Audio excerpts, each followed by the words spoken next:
Hi everyone, on Sunday, August the 17th, we're off to Yorkshire to Pontefract on Sunday, a really competitive card with pretty good prize money, rattling fast ground expected. It usually pays to get up against that far rail and be handy at Pontefract, although the bias this year hasn't been quite the magic carpet against that far rail that we've seen in previous years.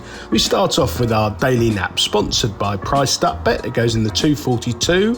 It's the Napoleon's Casino Bradford handicap, 1 mile and 6 yards, a class 5 for 3-year-olds and upwards, 4,700 quid to the winner. I've had my eye on Hale End for some time now, and he's become very well handicapped for Michael Dodds. Now, Michael has been fairly quiet. He runs an awful lot of horses. I think the fancied ones have been running to form. He has had a recent winner from 27 runners, but that would be lower than his usual strike rate, but it is a busy time of year. Hale End, 35 career starts, 4 wins, 7 places.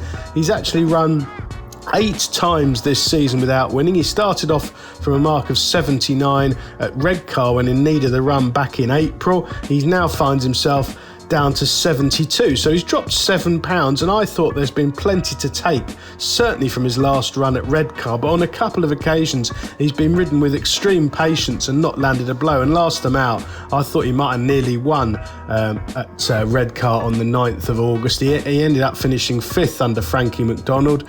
He never saw any daylight at all and finished with running left in the tank. Now, Pontefract is a much stiffer track. It's a place where he's got good form in the past, from marks in the 80s in fact.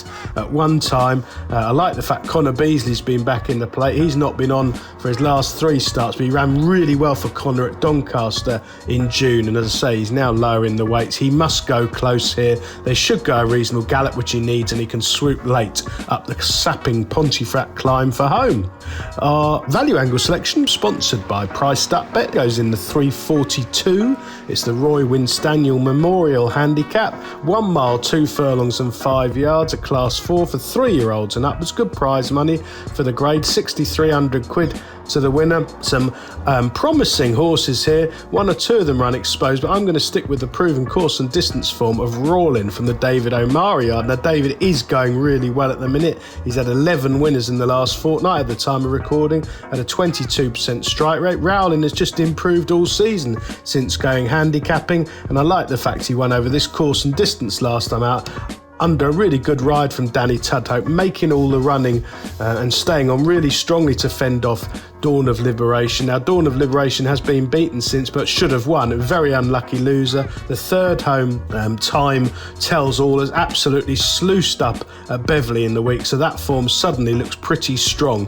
And Rawlin, who won that off 79, has only gone up £2 for that. I'm sure if the handicap could have another go in light of subsequent events, he'd probably go up £3 or £4 more than that. So I think Rowlin's ahead of the game. Hopefully Danny will get over onto that far rail, make all the running and keep pulling out extra in a small field to fend them all off. Best of luck on Sunday, everyone. Please do like and comment on all of my YouTube videos if you get a moment. Subscribe to the free channel if you haven't already, and do check out our sponsor, Priced Up Bet.